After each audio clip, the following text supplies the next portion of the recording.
what did start this deep dive? The dive started in my 20s. The dive started around the time I met my wife, 27, 28, and our very confusing early dating life. Wait, hold on.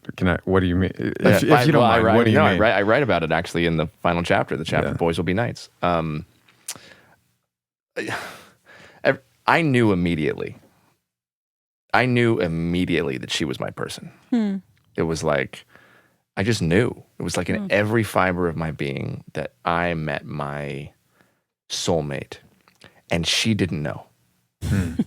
And nobody prepared me for that. Nobody prepares you for when you know with your whole being, and then the person doesn't know. And I was just infatuated with her. I was in love, and we weren't even, full on dating yet. I just knew she was my person. And it was very confusing because you're taught in many ways growing up that as a man you should play it cool and not show, of course, keep it all inside, not show too much. You don't want to be overwhelming. Earlier when you said that I'm very calm, that's all I'm doing. That's all you're doing? That's all I'm doing I've just learned to play it extremely cool. Don't let any feeling out. Don't let any feeling out. Go on. Oh, you're very good at it. You're very good at it. There's a whole world happening inside is what you're saying. Yeah. So it was just really confusing. So I remember I talk about it in the book, and I warn young boys, but she called it my puppy dog phase, where I was just, like, if we went to a party, I wouldn't want to talk to anybody else, right? So if she left, I would look to see where she was, because I'd be kind of inevitably bored with whoever I was talking to, and I'd want to go find her and be around her. And what I didn't know is that was suffocating her. The rules of masculinity told me that to quote unquote get the girl, and I am using possessive language intentionally, right? Which is what we're taught, to get the girl. Put her in a cage. To put her in a cage. That's it. That's it. I had to be a version of myself that was interesting or mysterious, or I had to put on a mask and not show too much. And I was actually trying to do the opposite intentionally. I'm like, no, I am going to show her who I really am. I'm going to just, if I want to be around her, I'm going to be around her. If I want to call her, I'm not going to play this game. I'm going to call her.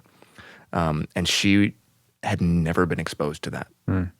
So here's this woman in her, mid, late 20s, and had never met a guy who was this open and vulnerable, and she had no clue what to do with me. And so I was suffocating her with my passion and my intensity and my love, and it just it pushed her away. And then I didn't know what to do. And so I was like, wait, but I thought I was doing it right. I thought I was doing the opposite of what I've always done. And here I was pushing the one person I thought I was supposed to be with away. And come to realize that my intentions were not really pure. So I thought I was doing it the right way, but in reality, I was acting extremely codependently. I was needing her versus wanting her. And she was picking up on that energy. It was a little bit of a stickiness. So that's what I mean by a strange dating life, because we never had a honeymoon phase. We just dove right in, and we were like, oh wait, we have some polarity issues we have to figure out. And thank God, because here we are. Do you mean after getting married? No, in dating. Okay. Early on in dating, we didn't just, have a honeymoon phase, get married, and then figure out our stuff. We spent 1.5 years really investigating character, serving together, figuring out okay, why is this awkward? What's happening here? What's happening with our polarity? What am I doing? What are you doing? And then digging in. And it was because of that work, I really believe we built a strong foundation that set us up for, here we are in year 9. And I've never imagined that I could have a marriage as happy and healthy as I have right now. I never thought that I'm going on year 10, that I would be falling more in love with the person that I'm with. because you hear the opposite. You hear men talk about marriage and like, oh, well, if you ever want to have sex again, don't get married. And you hear the ball and chain thing, and that's not at all my experience.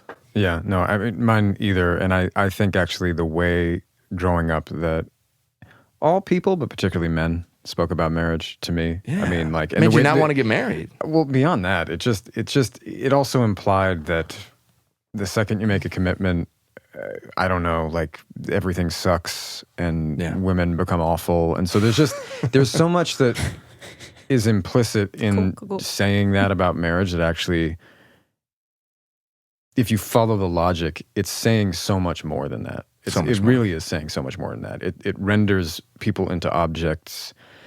It makes trust virtually impossible. You know, it's like it does so many implicit things that I can hardly think of a positive male role model growing up. I mean, honestly, and I've said that before in this, so I don't want to go into that and bore people with my story.